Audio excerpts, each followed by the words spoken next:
Good morning. Take two. I've been challenged, inspired, encouraged to start a channel. In my case, that's gonna be to restart. About 6-7 years ago, I left an MLM, multi-level marketing, Beachbody then, to start my own business. My experience in business building and running my own thing came strictly through MLM, and love them or hate them, but that was such a gateway to so many people, women particularly in my circle, who tested and tried on the concept of being self-employed, being an entrepreneur, doing your own thing outside of going to work. And in my case, I was raised to be a good employee. I was told to do good in school, which I did, go to college, which I did, get a job, that kind of route. In my sphere of influence, in my circle, there were no business owners. There were no people running their own thing. So for me, the experience came from back then my boss or a gym owner I worked for who became a part of MLM. Was quite successful quite rapidly, and the big thing for me was a change in her as a person, a human. So that inspired me. I wanted more money. I always wanted more money. So fast forward several years in MLM, somewhat successful. Then I break out on my own in the coaching world. From fitness, I shifted to personal development and self-improvement. And from that, I shifted into digital marketing. My background, my education in marketing is in marketing and advertising. I started learning how to automate and how to go from one to many, and that just got me very excited. So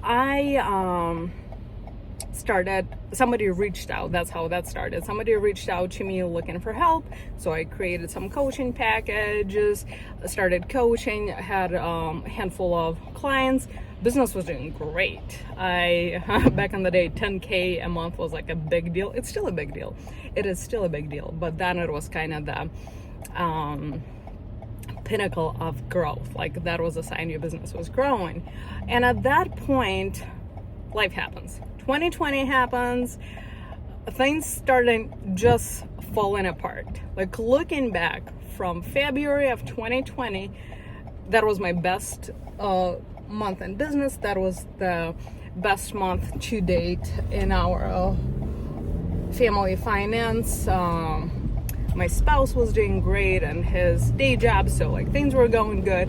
We were very relaxed, a little bit arrogant, a little bit frivolous, a little bit wasteful, but we were enjoying success. We were, on our terms. Compared to somebody else, maybe it wasn't amazing or whatever. But for me personally, we were in a really good space and a really good place.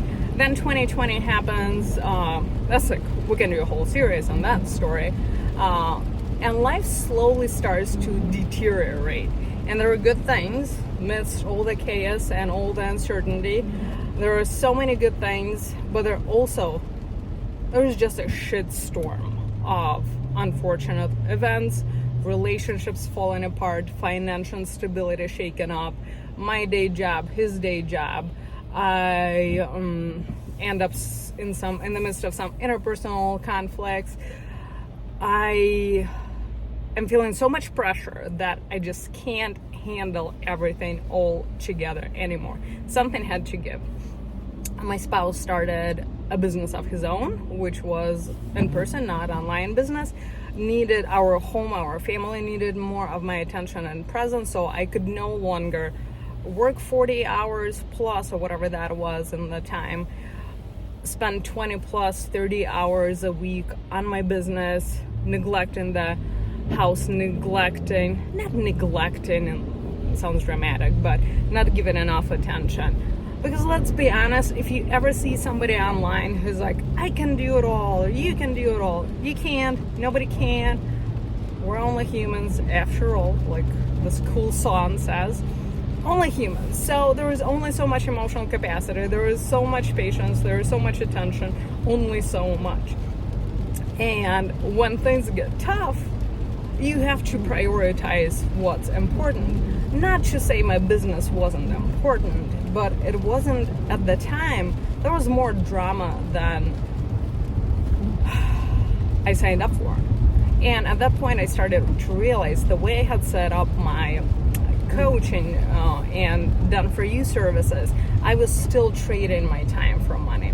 So there was some inner work yet to be done on self-worth and like feeling into the worth of the services I provided, of the value I brought to my clients. And truth be told, my boundaries with my clients were very fuzzy because all of them were, not all of them, but my high-end one-on-one clients were acquaintances from before, and some of them became friends.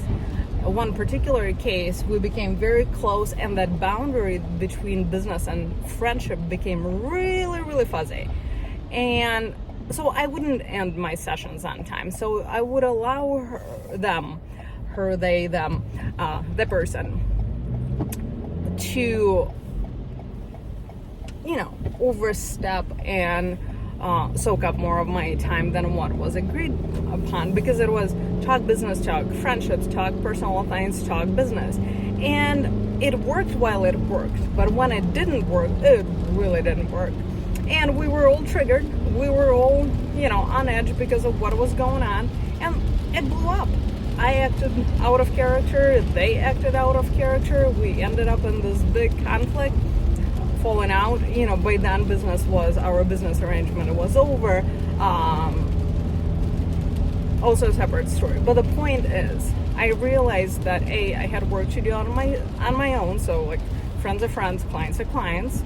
Good business lesson for those of you who are in the coaching world or one-on-one work of some sort. And the worth doesn't translate into hours. It is such a work world attitude. You get paid for your time.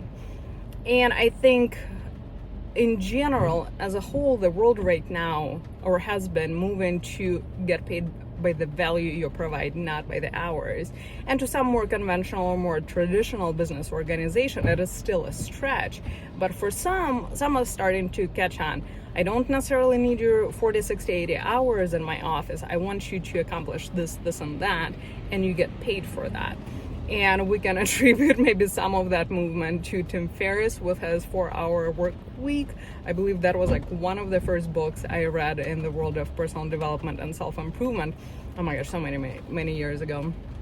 But the point is, I had work to do on that, and I needed to restructure my business so that it gave me life and didn't suck the life out of me. And at that point, mid-2020, it was just sucking the life right out of me.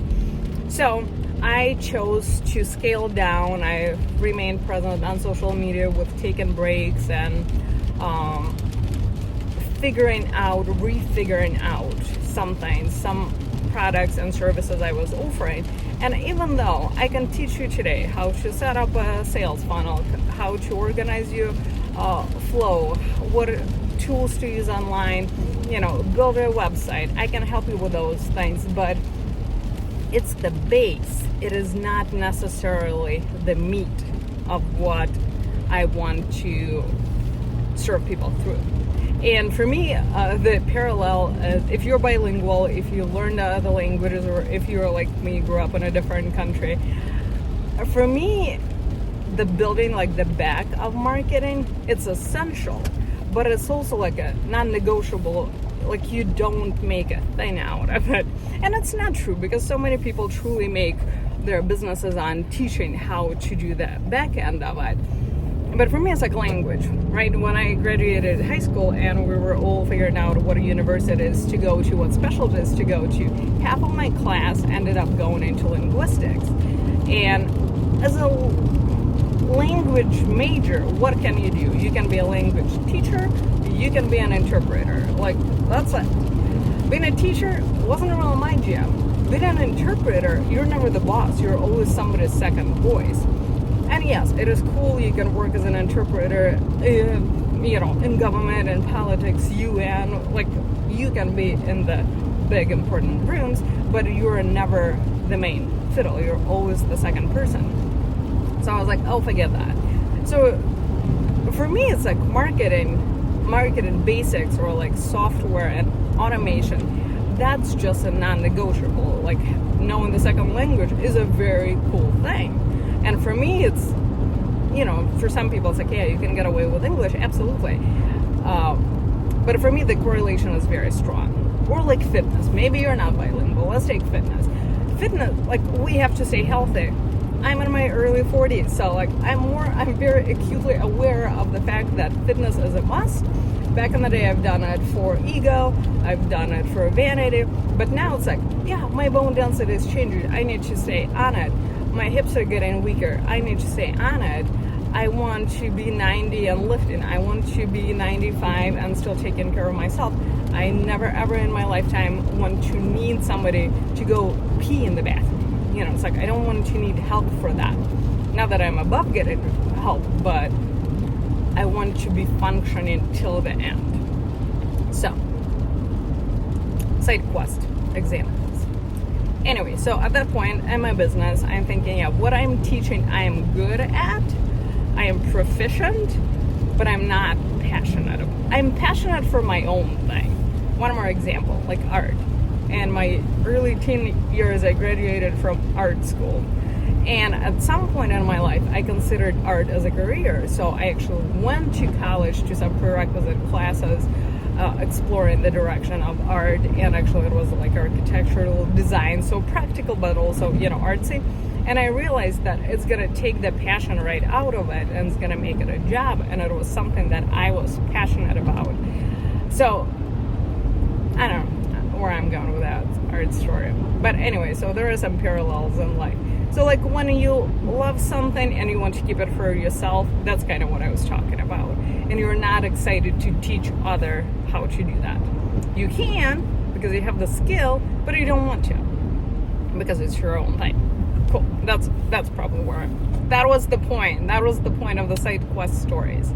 So I decided to refigure my business. I decided to step back because my house, my family needed me.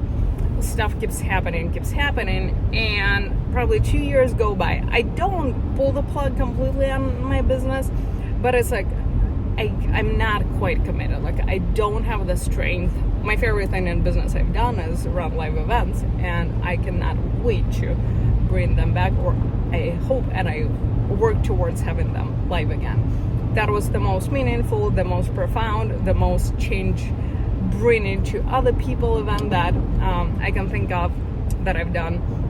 And I was trying to run one in 2022, but it's like things just kept happening. Some personal things, some work stuff, some family stuff, just like traumatizing, terrible stuff. And like you can't serve when you're from a place of hurt. And yes, we don't need to overshare and be hyper vulnerable and overshare our stuff, but we need to have the strong foundation to serve from. That's my belief. And I couldn't fake it. I couldn't pretend that things were good, that I was in a good place. So like I retrieved, I had to do work on myself, still working on that. The work never ends. But at some point, things normalized a little bit. Things got okay, good enough that the passion started coming back. So I started to put things together. I got back into keeping up on digital marketing because the landscape has changed so much. So at this point, I am on a mission to create a life worth living, to build wealth and capture, create, find, reclaim my worth. And I want to encourage other women to do the same. And I want to document it. And that is such a vulnerable freaking place to be, because when you have had some success and when you, on the surface, on the outside, you look like you got it all together, but there are so many things you are still wrestling with. And when you have this naive ignorance and excitement that you can do anything you want when you start, because you don't know what you don't know. It's a beautiful place to be. You think you're unstoppable, which you are. we truly all are unstoppable if we allow ourselves to go after things we want. But the lack of experience is actually a beautiful thing, because you don't know what you don't know. You don't know how the failures look. You don't know how it feels to be disappointed. You don't know how to, all those things are not familiar to you yet. So when you have the experience, when you've experienced a level of success, and then starting over, holy smokes, that a whole different ballgame. So this is what we're here for. I am not committed to high production. This is not going to be highly edited. This is not going to be outrageously beautiful. But I hope it's raw and real, and I hope it's beneficial. And I hope you follow along, and we'll see how it goes.